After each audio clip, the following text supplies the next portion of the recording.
Hello friends, welcome back to the channel. My name is Osirus and today I'll be showing you the fastest and most consistent method to shiny hunt all 6 Wild Zone 20 starters in Legends Z-A, even with their low spawn rates.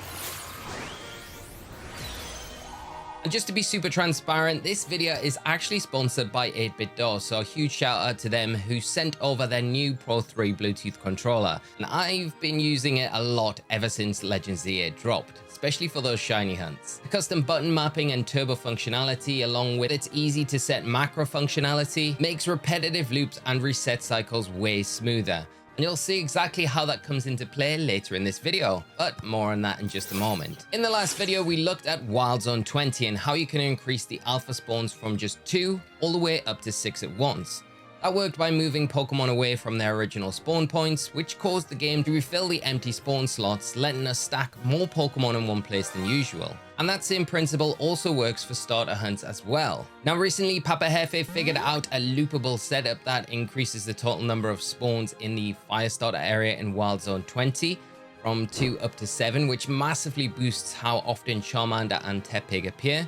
This makes their shiny hunts dramatically more efficient compared to the normal spawn rates. So by applying the same techniques to the other starter spawn zones, we can reliably hunt nearly every starter in Legends Z-A using controlled, repeatable spawn cycles instead of just waiting and hoping one of the few spawns that appear do. We'll start in the water starter area, since increasing the number of spawns here makes shiny hunting Totodile and Squirtle so much easier. When you fly into Wild Zone 20, under normal conditions, you'll only ever see 2 Pokemon here at one time. Before we begin moving anything, the first thing we want to do is reset the time cycle, and specifically change the time to a new day rather than night. Days are longer than nights, which give us more time to complete the setup without the day-night shift interrupting our setup. Now once you've switched to a new day, enter Wild Zone 20. You should now see 2 Pokemon in this area. These are the active spawn slots we're going to expand. Our goal is to increase the number from 2 all the way up to 7 active spawns in this same small zone. Now choosing which Pokemon to move. Not every Pokemon in this zone is ideal to work with, and choosing the right one makes this so much smoother. The Pokemon we want to move are ideally Malamar, Roserade, and Totodile.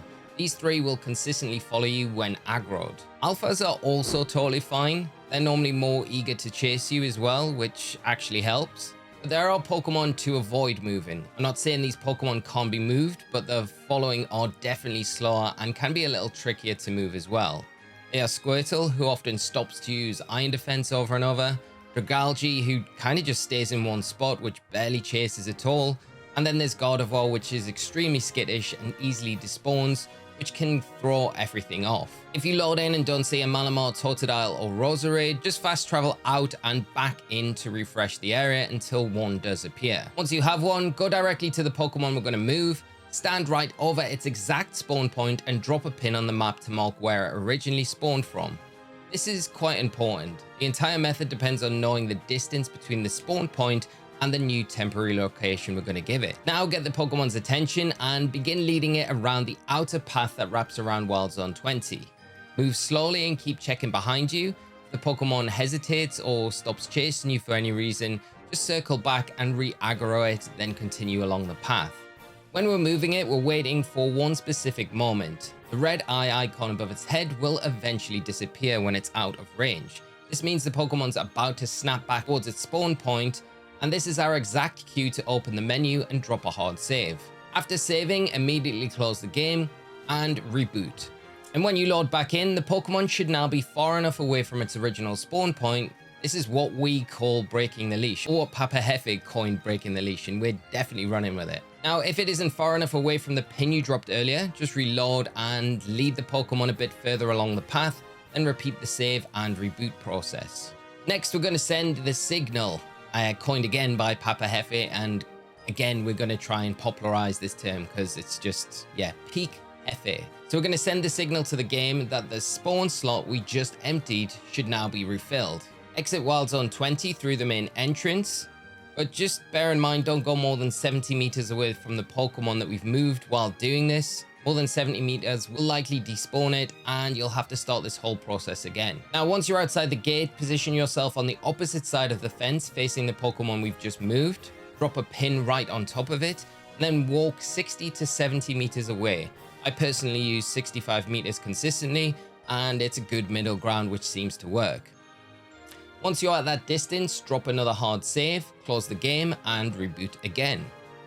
When you load back in, return to the Pokemon and make sure it is still present. If it did despawn, you've moved too far away in the last step and you'll need to start this process again. If it's still where you left it, then re-enter Wild Zone 20. If this method worked correctly, you should now see a new Pokemon is spawned in the slot we pulled from, meaning we now have 3 Pokemon in total, 2 in the main area where we're increasing the spawns and the 1 that we moved. If you don't see a new spawn yet, just reset the game, try adjusting your 60 to 70 meter placement by 1 meter at a time, and when you've done that, save again, reboot and recheck.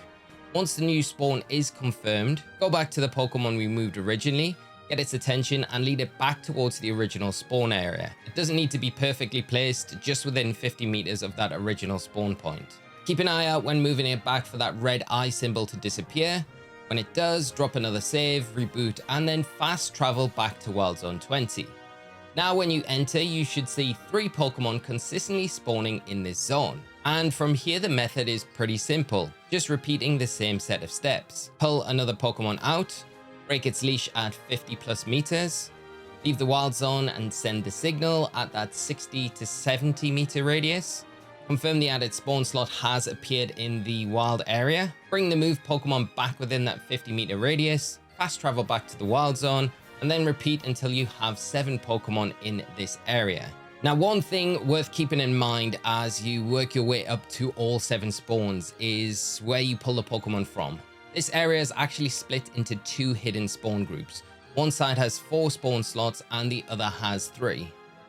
When you move a Pokemon out of one side and send the signal, the game refills a slot on that same side. So if you only keep pulling Pokemon from one side, you'll eventually fill that side completely, but the other side will still be at its original number. To keep adding new spawns overall, keep a count of the Pokemon in each spawn area, and pull Pokemon from areas that can still be filled. So now that you've expanded the water starter area to 7 spawns in total, shiny hunting here becomes really straightforward.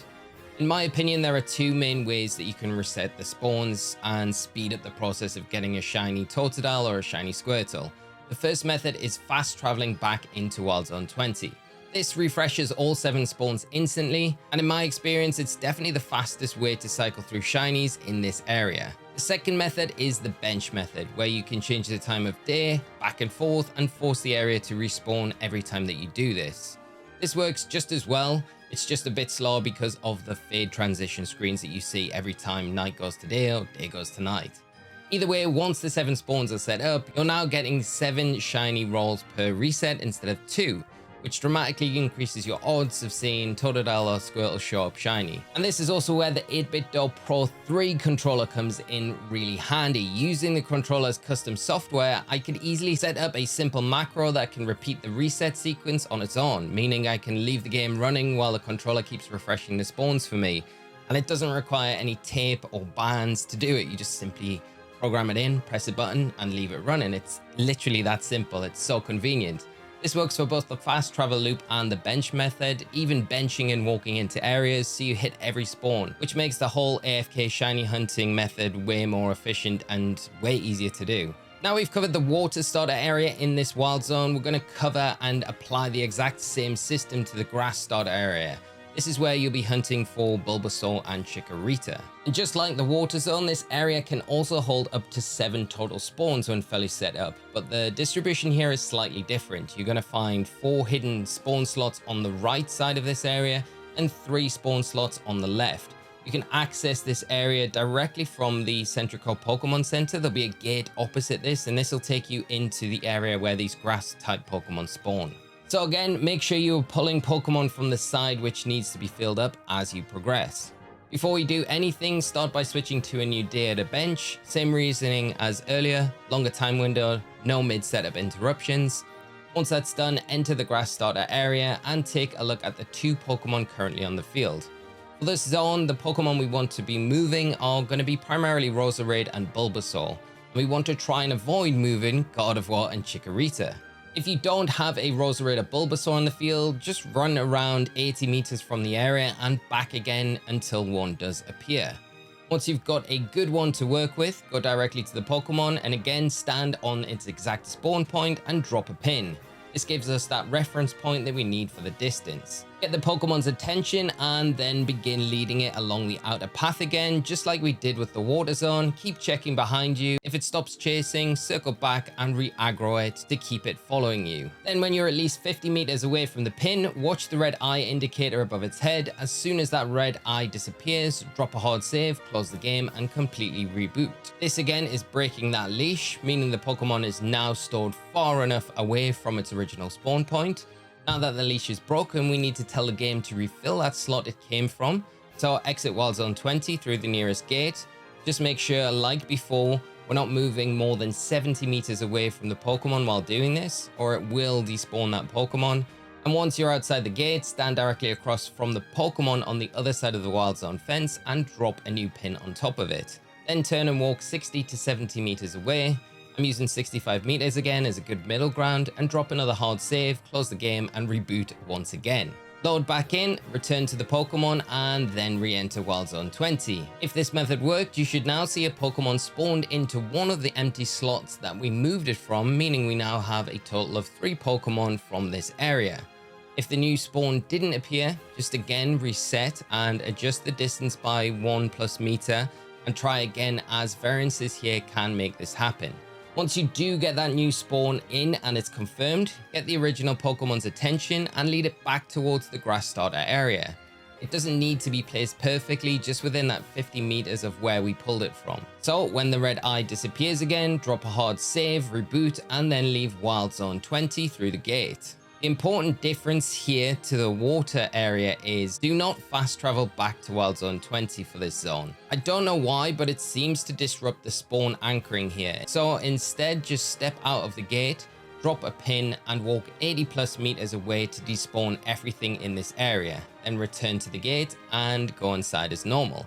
If everything was done correctly, you should now see both the newly added spawn and the Pokemon we moved back are in place, or at least the spawns that we brought back, so the number here from 2 should now be 3. From here, we just repeat the same process. Pull a Pokemon from whichever side of the zone has open slots, break its leash at that 50 meter radius after we've pulled it out of the area. Then after that, we want to move outside the wild zone. We want to drop a pin and move 65 meters, so about that 60 to 70 meters, drop a hard save, reboot, that sends the signal. Then we go back into the wild zone. We confirm that new spawn has appeared, as well as the original Pokemon that we moved is still spawned in. If everything's confirmed at this point, we bring the moved Pokemon back within that 50 meter radius of its original spawn point, leave the zone through the gate, go that 80 meters plus to despawn everything in the area, back through the gate, return into the area, and then all of the spawns should have been refreshed and you'll have that additional one added. Keep altering sides until you reach that 7 total spawns, 4 on the right, 3 on the left, like you can see here in our game. And once all 7 are in place, you're ready to shiny hunt the grass starters more efficiently. The best method to shiny hunt the spawns in this location is the bench method. Like with the setup in this area, fast traveling for some reason just disrupts the spawns here and they can start to disappear for no reason. So the bench reset method on this bench will allow you to hit all the spawns in this area safely. And now with 7 spawns each time instead of the 2 you'd originally had, you should be able to find your shiny grass starter a whole lot easier. And finally, we'll finish up with the fire starter area. It works almost exactly the same way, but there are a couple of important differences just to keep in mind. Just like the grass zone, this area is split into 2 hidden spawn groups, 4 spawn slots on the right of this area, and then 3 on the left. To reach the full 7 spawn setup, you'll need to pull Pokemon from both sides depending on which side currently has those empty slots. And the main Pokemon you want to move here are Charmander and Hippowdon. Both of these will follow you reliably when aggroed, and on the other hand, try to avoid Tepig, who tends to stand still and not chase properly, and Lucario, as it just loves to sword stance rather than constantly chase you down. Once the setup in this area is complete, you'll be mainly shiny hunting here for Charmander and Tepig, probably 2 of the hardest shinies to get from this zone. Just like before, start by changing to a new day at any bench, then enter the fire starter area and locate one of the Pokemon you want to move. Stand directly over its spawn point and then drop a pin so you know where it originated from. Then get its attention and begin leading it down around the outer path area like we're doing here. Keeping an eye on the red icon as always, and when that red icon disappears and you're at least 50 meters away from the pin, drop a hard save, close the game, and then reboot. This step again breaks the leash, and once you load back in, leave Wild Zone 20 through the nearest entrance. Head around directly across from the move Pokemon on the other side of the fence, drop a pin on top of it, and then walk that 60 to 70 meter distance away. Again, I use 65 meters as a good middle ground here. When you've hit that distance and you're far enough away, drop another hard save and again reboot. Return to the area and check the original spawn location. If the method worked, a new Pokemon should be occupying one of the empty slots where this spawn was taken from, meaning then that we've added one extra active spawn to this area. If no new spawn appears, just restart and adjust your 60 to 70 meter distance placement by 1+ meter at a time, saving and rebooting as you go, and checking each time to see if a new Pokemon is spawned in. Once a new spawn is confirmed, head back to the Pokemon you moved, get its attention, bring it back within that 50 meters radius of the original spawn area, and when that red eye disappears from moving it again, drop a hard save and reboot the game. Now we can move on to that final step, and unlike the water area, you cannot fast travel here to reset the spawns. Doing so will just randomly despawn slots, and we kind of want to avoid that. So this is a bit more like that grass starter area that we did. So instead, leave the Wild Zone entrance, drop a pin right on the entrance door, move 80+ meters away, and then return to the Wild Zone entrance. This will reset the area without clearing your slot's progress. From here, repeat the same cycle, pulling 4 Pokemon one at a time from the right side and then 3 from the left side until you have all 7 spawn slots active like we do in game right now.